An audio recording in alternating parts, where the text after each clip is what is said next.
আসসালামাইকুম গাছ। তো আমরা এখানে একটা আজকে রাতে ঝরে পড়ছে পুরা, মানে আমরা জালি পাচ্ছি এখানে। জালি তো না, এটা চেসলা পাচ্ছি। তো আমি চেসলাতে দেখবো, সকাল থেকে আসিনি এখনো, মানে সকাল থেকে ঘুম পারলাম। দেখুন জালিতে কি যে বড় একটা সাপ পড়ে আছে। আপনারা এই মাগো দুইটা সাপ, তো জালির উপরে সাপ পড়ছে। জালিতে না, চেসলার উপরে সাপ পড়ছে। আর আল্লাহ রহম, মাছ অনেকগুলা পড়ছে, দেখতেই পাচ্ছেন। আলহামদুলিল্লাহ অনেক মাছ পড়ছে।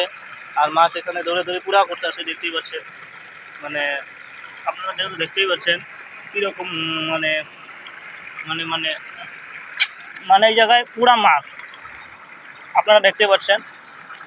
এগুলো মাছ মানে পুরা গাছ আছে এখানে, দেখুন। আলহামদুলিল্লাহ অনেক মাছ পড়ছে। তো ওকে বলতে আসি মাছগুলো এখন ঘরে লেই যা, আমি এখানে দাঁড়িয়ে আছি, কেউ নিতে পারবে না। ও ভাবছে যে আমি বোধহয় মাছগুলো নিয়ে যাব।